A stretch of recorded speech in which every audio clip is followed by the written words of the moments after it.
Halo Tribuners, salam jumpa di Tribun Ambon hari ini edisi 3 Januari 2022 bersama saya Mesya Marasabesi. Tribuners, sejumlah berita terbaru dari Kota Ambon dan sekitarnya akan kami hadirkan untuk Anda. Langsung saja kita ke berita pertama. Patimura tewas di tangan sopir angkot, dipicu saling senggol di Terminal Mardika Ambon. Absar Patimura, juru parkir di Pasar Mardika, Kota Ambon, akhirnya tewas di tangan sopir angkutan kota. Sempat dilarikan ke rumah sakit Al-Fatah akibat luka tusukan di bagian paha, namun nyawa pemuda 11 tahun itu tidak tertolong. Kasubag Humas Polresta Ibtu Izak Leatemia saat dikonfirmasi tribunambon.com membenarkan kejadian tersebut. Kejadian penikaman di kawasan Terminal Mardika sekitar pukul 19.00 waktu Indonesia Timur, Minggu 2 Januari 2022, oleh sopir angkot berinisial RK, 33 tahun. Kejadian tersebut jelasnya hanya dipicu saling senggol saat keduanya berpapasan di jalan. Adu mulut di antara keduanya sempat terjadi hingga RK menusuk korban yang masih sangat muda itu. Tidak berapa lama setelah kejadian, korban dibawa ke rumah sakit Al-Fatah namun tidak tertolong lagi. Sementara itu pelaku langsung diamankan di markas Polresta Ambon, Jalan Perigi 5.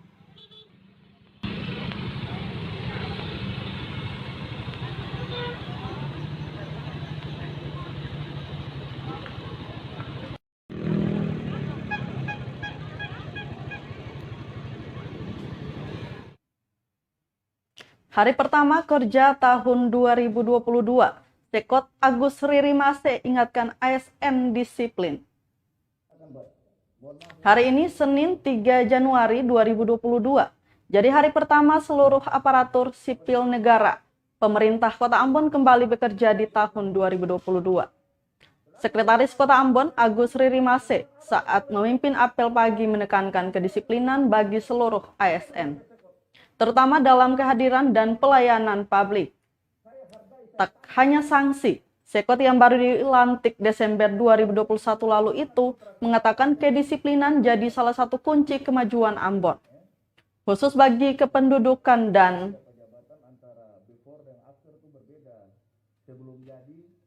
pencatatan sipil. Ia berharap dapat jadi pelayanan publik terbaik. Ririmase berharap ASN Pemkot Ambon tetap disiplin demi kemajuan kota musik ini.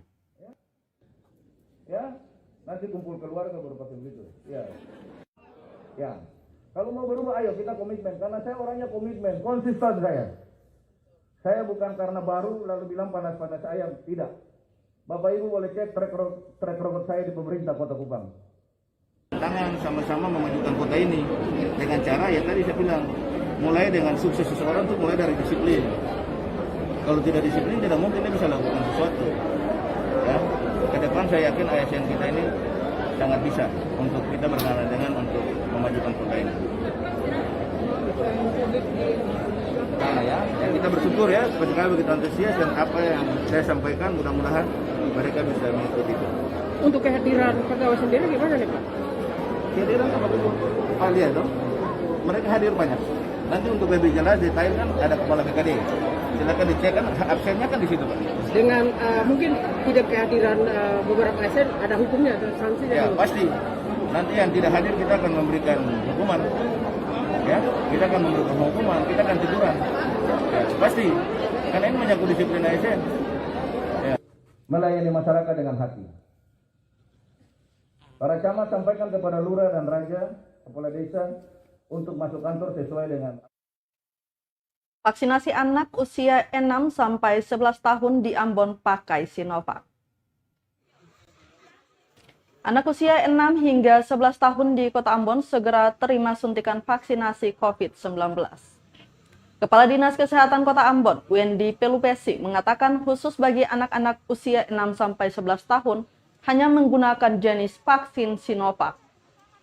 Lanjutnya, penggunaan jenis Sinovac bagi anak usia 6 sampai 11 tahun itu berdasar dari rekomendasi Kementerian Kesehatan RI yang telah diuji coba sebelumnya. Saat ini, Tambah Pelupesi, puskesmas-puskesmas di Ambon tengah sosialisasi terkait vaksinasi anak bagi orang tua dan sekolah-sekolah.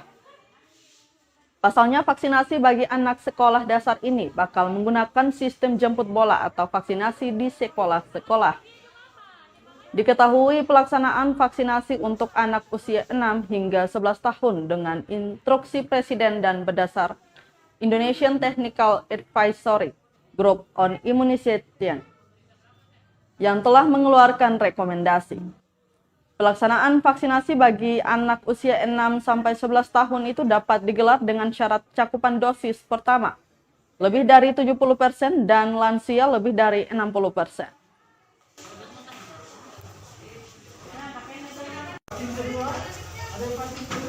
Nah, nanti di tahun ini, awal Januari kita akan mulai. Kota Ambon seperti yang Pak Wali bilang satu-satunya kota di Kabupaten Kota Semaluku yang bisa melaksanakan vaksinasi usia 6 sampai 11 tahun mulai Januari ini karena kita punya cakupan dosis pertama lebih dari 70% dan lansia lebih dari 60%. Mudah-mudahan minta dukungan teman-teman untuk bisa sosialisasi lagi kepada orang tua yang anak-anaknya usia 6 sampai 11 tahun. Jadi nanti katong jemput bola, vaksinasi akan dilakukan di masing-masing sekolah, didampingi oleh orang tua. Jadi kalau orang tua yang belum vaksin bisa juga dilakukan vaksinasi di sekolah di tempat anaknya yang vaksin. Ibu berarti ini akan sosialisasi dulu ke orang tua dan sekolah-sekolah ya? Ya, puskesmas sosialisasi dari Satgas Kominfo kan juga ada bagian untuk menginformasikan kepada orang tua mengenai masalah-masalah yang ada itu kan Infocom di Satgas, dan tetap teman-teman di puskesmas juga akan sosialisasi. Guru-guru juga kemarin dan kepala dinas pendidikan sudah menghimbau juga kepada kepala-kepala sekolah untuk tetap melakukan vaksinasi. Jadi guru yang tidak divaksin tidak bisa mengajar online, mengajar secara online, tidak bisa tatap muka. Terkait hal itu Ibu, kalau ada guru yang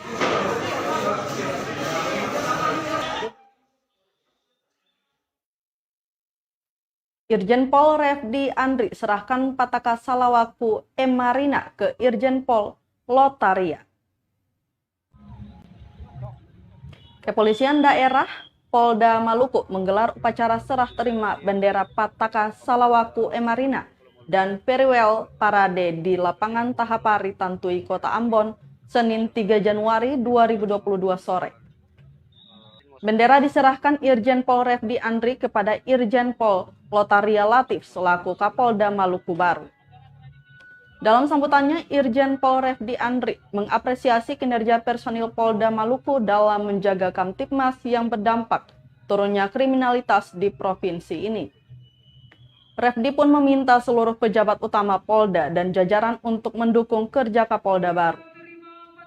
Di kesempatan terpisah, Irjen Pol Lotaria Latif memastikan tetap melaksanakan rencana kerja yang ada, serta tetap konsisten sesuai sistem yang sudah berjalan selama ini.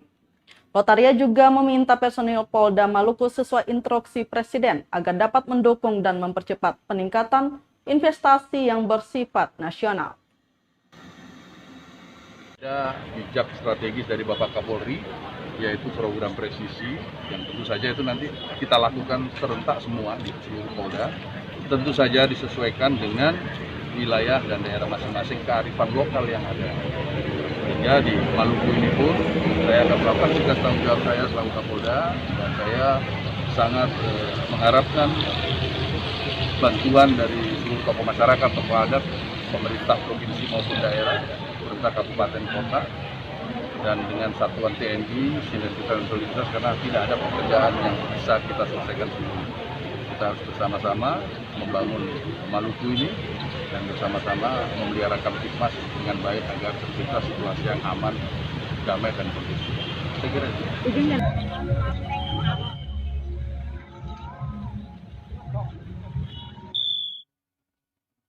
Kapolda Maluku minta jajarannya tingkatkan percepatan investasi. Kepala Kepolisian Daerah Maluku, Irjen Pol Lotaria Latif, meminta jajaran Polda Maluku dapat mendukung percepatan peningkatan investasi yang bersifat nasional, Selain itu, Latif menyebutkan, janganlah membuat Polri menjadi masalah atau menghambat perkembangan peningkatan investasi di wilayah Maluku. Kapolda juga mengajak seluruh personil Polda Maluku agar tetap menindaklanjuti program presisi Kapolri yang sudah ada. Dengan mengikuti sistem yang sudah berjalan selama ini dengan konsisten. Mantan Kapolda NTT ini juga menyampaikan terima kasih kepada mantan Kapolda Irjen Pol Refdi Andri dan seluruh personil yang sudah bekerja dalam penanganan COVID-19 dengan sangat baik selama ini.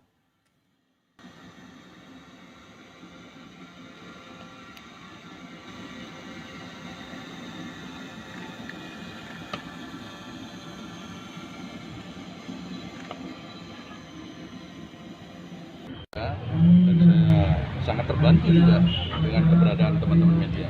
Mudah-mudahan di sini pun saya bisa diterima oleh teman-teman, kita bisa bekerja sama dengan sebaik-baiknya dan kita bisa saling bertukar informasi di dalam era yang sangat sudah terbuka ini.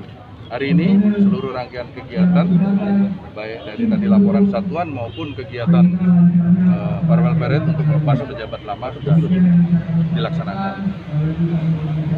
Dan saya akan melanjutkan tugas tanggung jawab saya selaku Kapolda. Hal-hal yang baik pasti akan saya pertahankan dan bahkan tingkatkan. Yang belum sama-sama nanti beserta seluruh staf dan jajaran saya akan lakukan khususnya terhadap dua hal yang sesuai dengan disampaikan oleh Bapak Presiden kepada kita semua pada saat apel Kapolda. Yang pertama adalah menjaga dan mempercepat investasi yang ada di wilayah dan daerah masing-masing, dan kedua penanganan COVID-19 untuk mencapai target.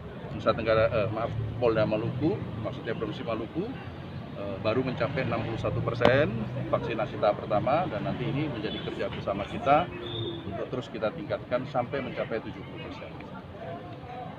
Hal-hal itu kira-kira yang ada yang mau di...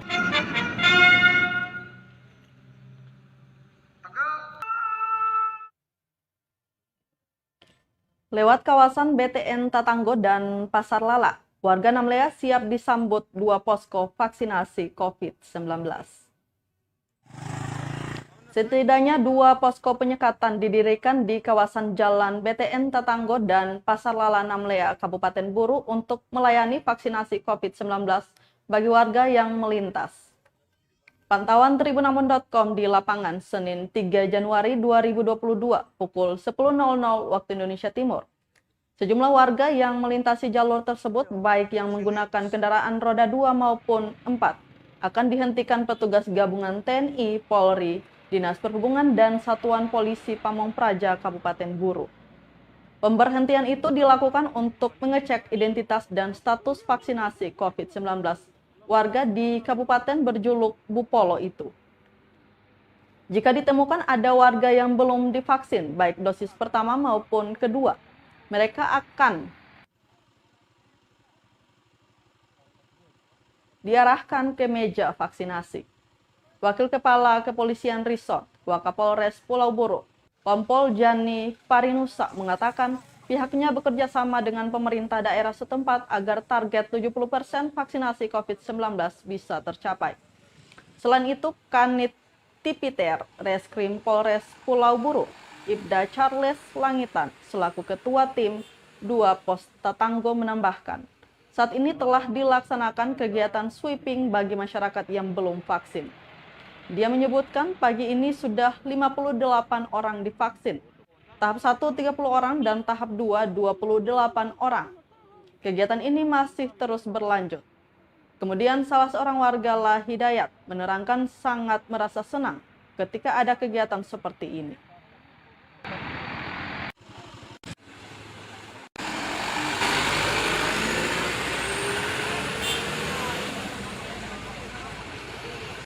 Ini kegiatan sweeping sekaligus vaksinasi terkait dengan instruksi dari Sekretaris Bupati Buru. Makanya kami dari Polres Pulau Buru bersama TNI dan Pemda melaksanakan kegiatan sweeping bagi masyarakat yang tidak dapat menunjukkan kartu vaksin. kami langsung menyarankan untuk melakukan kegiatan vaksinasi. Jadi tentu saja kegiatan vaksinasi ini melalui prosedur pemeriksaan dari pendaftaran, tensi, dan pemeriksaan dokter. Apabila yang bersangkutan layak divaksin, maka harus melaksanakan kegiatan vaksinasi. Ya, begini toh, tenang saja toh karena dipermudahkan di sini toh. Dipermudahkan. Ya, kira-kira untuk harapannya seperti apa dari masyarakat ketika ada vaksin di jalan seperti ini? Ya, secara masyarakat sih pertama sih kaget, tapi mengetahui hal begini jadi tenang juga toh. Karena nggak perlu lagi ke jauh-jauh ke dalam kota, yang dari jauh dari kampung sana toh. Jadi memang ini sangat mempermudah sekali untuk masyarakat.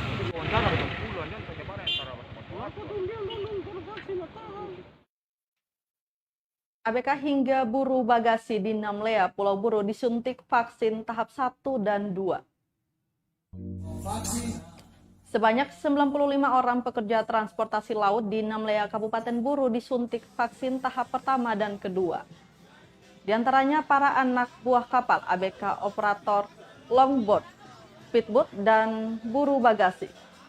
Kegiatan vaksinasi massal itu berlangsung di pos sandar Polairut, Pulau Buru, Pelabuhan Rakyat Namlea, Kabupaten Buru, Minggu, 2 Januari 2022. Dari 95 penerima vaksin, untuk tahap 1 sebanyak 34 orang dan tahap 2 sebanyak 61 orang. Komandan Pos Sandar Polairut, Pulau Buru, Bribka Benhard Pinge, mengatakan kegiatan tersebut dilaksanakan oleh Direktorat Polairut Polda Maluku, Pos Sandar Polairut, Pulau Buru, bekerja sama dengan Polres Pulau Buru. Dia menjelaskan vaksinasi ini bertujuan untuk mencegah penyebaran COVID-19 serta menambah imunitas tubuh dan mengurangi fatalitas apabila terpapar COVID-19. Selaku tenaga vaksinator dari Dokes Polres Pulau Buru serta personil PAM dan Polres Pulau Buru dipimpin langsung oleh Kasat Sabara Polres Pulau Buru, AKP R. Soplanit, didampingi Kasat Pol Aires Buru Ibda J. Manhua dan Komandan KP 16 2002 Bribka M. Tamayato.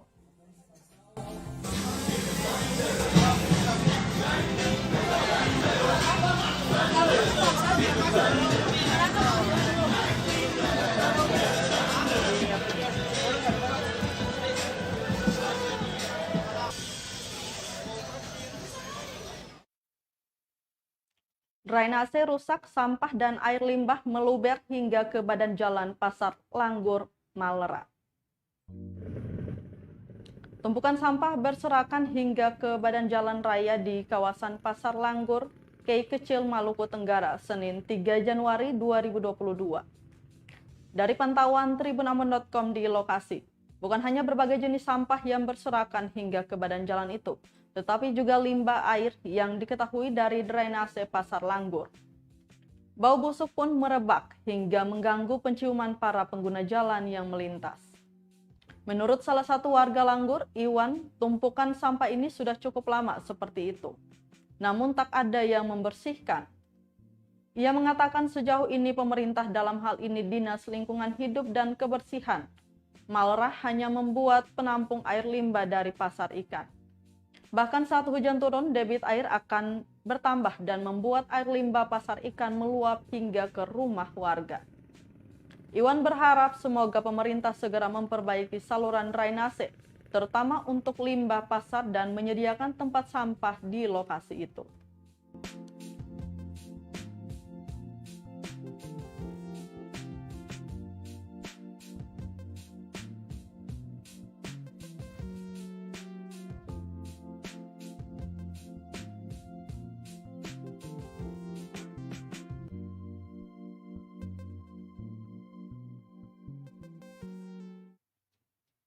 Tribuners, berita tadi sekaligus menutup rangkaian kebersamaan kita di Tribun Ambon hari ini, edisi 3 Januari 2022.